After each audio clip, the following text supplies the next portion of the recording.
बिस्मिल्लाहिर्रहमानिर्रहीम बिस्मिल्लाहिर्रहमानिर्रहीम रब्बी यस्सिर वला तुअस्सिर वतम्मिम बिल खैर वबिक नस्तईन या फत्ताह या अलीम।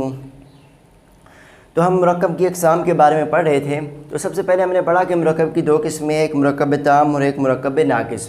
मुरक्कब ताम किसे कहते हैं कि जिन अल्फाज को सुनकर सुकूत करना, चुप रहना, खामोश रहना सही हो, उसे क्या कहा जाता है? मुरक्कब ताम कहा जाता है। या मुरक्कब ताम उसे कहते हैं कि जो मुस्नद और मुस्नद इलैह दोनों से मिलकर बना हो। आसान अल्फाज में मुरक्कब ताम उसे कहते हैं कि जब अल्फाज कहने वाला अल्फाज कहकर रुक जाए और सुनने वाले को कोई ख़बर या तलब मालूम हो तो उसे क्या कहेंगे? हम मुरक्कब ताम कहेंगे। जैसे मैंने कहा ज़ैदुन आलिमुन, ज़ैद आलिम है, तो आपको इससे क्या मालूम हुई? एक ख़बर मालूम हुई। मैंने कहा ज़ैद को मारो, तो अब आपको क्या मालूम हुई?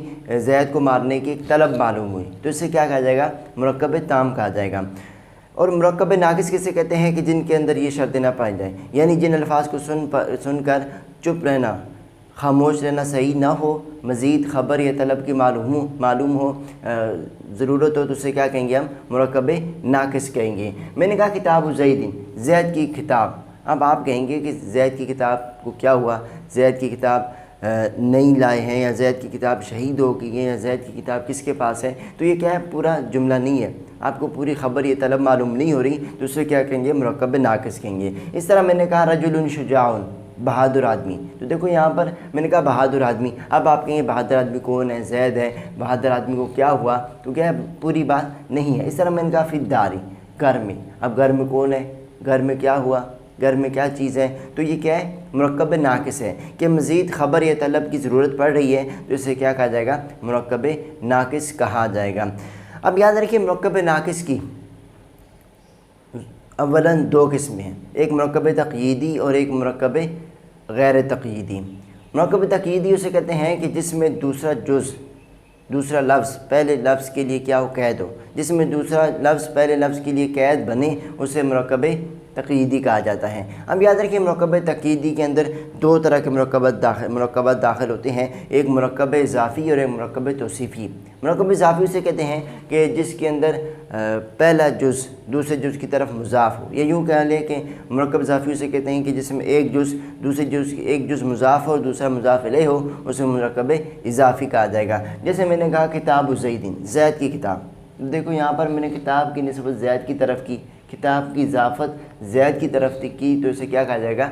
मुरक्कब इज़ाफ़ी कहा जाएगा। और एक होता है मुरक्कब तौसीफ़ी। मुरक्कब तौसीफ़ी उसे कहते हैं कि जिसके अंदर दूसरा जुज़ पहले जुज़ की सिफ़त बताए, यानी जिसमें एक जुज़ दूसरे जुज़ की सिफ़त बताए, उसे क्या कहा जाएगा? मुरक्कब तौसीफ़ी कहा जाएगा। जैसे मैंने कहा रजुलुन शुजाउन, तो यहाँ पर देखो शुजाउन की जो सिफ़त है, ये जो शुजाउन है ये पहले रजुलुन की क्या बता रहा है? सिफ़ बता रहा है, जो उसे कहेंगे मुरक्कब तौसीफ़ी। जिसकी सिफ़ बताए उसे कहेंगे मुरक्कब, उसे क्या कहेंगे? मौसूफ़। और जो सिफ़त उसे क्या कह देंगे? सिफ़त कहेंगे। तो मुरक्कब तौसीफ़ी किसे कहते हैं? जिसके अंदर मौसूफ़ और सिफ़त, उसे क्या कहा जाएगा? मुरक्कब तौसीफ़ी कहा जाएगा। तो ये मुरक्कब तक़यीदी के अंदर दो मुरक्कबात दाखिल होते हैं, एक मुरक्कब इज़ाफ़ी और मुरक्कब तौसीफ़ी। मुरक्कब इज़ाफ़ी और मुरक्कब तौसीफ़ी। अब यहाँ पर देखो मुरक्कब तक़यीदी किसे कहते हैं कि जिसके अंदर दूसरा जुज़ पहले जुज़ के लिए, दूसरा लफ्ज़ पहले लफ्ज़ के लिए कैद बने, उसे मुरक्कब तक़यीदी कहा जाएगा। तो यहाँ पर भी देखो कि ज़ैद का जो लफ्ज़ है ये पहले जुज़ यानी किताब लफ्ज़ के लिए क्या है? कैद है। ज़ैद का लफ्ज़ है तो किताब अपना मुज़ाफ़ वाला माना अदा करेगा।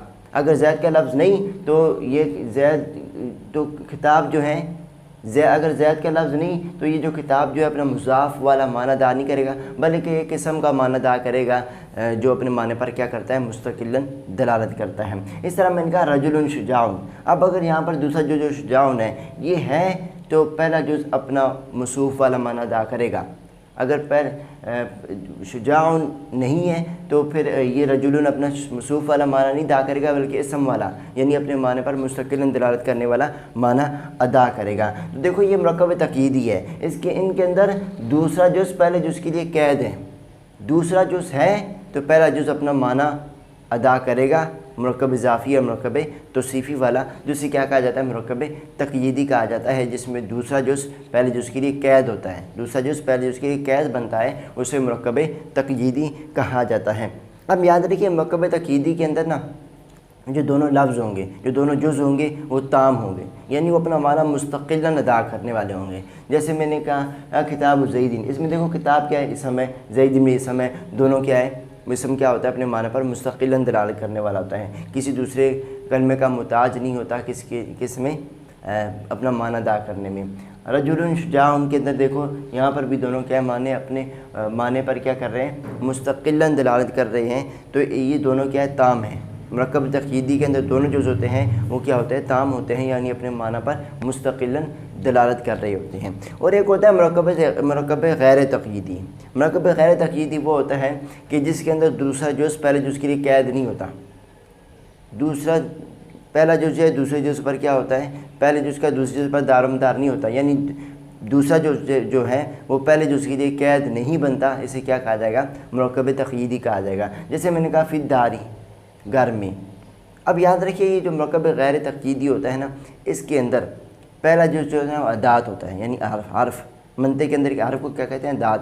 تو مرکب غیر تقییدی کے اندر پہلا جز حرف ہوتا ہے اور دوسرا جز اسم ہوتا ہے یا فعل ہوتا ہے، یعنی کلمہ ہوتا ہے، اسم ہوتا ہے یا کلمہ ہوتا ہے۔ جیسے میں نے کہا فی الدار، تو یہاں پر فا حرف جار ہے اور دار کیا ہے، حرف جار ہے، اور یہ کیا ہے، حرف ہے، ادات ہے، اور دار کیا ہے، اسم ہے۔ اس طرح میں نے مثال کے طور پر میں کہوں قد قام زید، میں نے کہا قد قام زید، تحقیق کہ زید کیا ہے، کھڑا ہے، زید کیا ہے، کھڑا ہے۔ تو یہاں پر دیکھو قد قام زید، یہ پورا جملہ کیا ہے، مرکب تام ہے، کیا ہے، مرکب تام ہے۔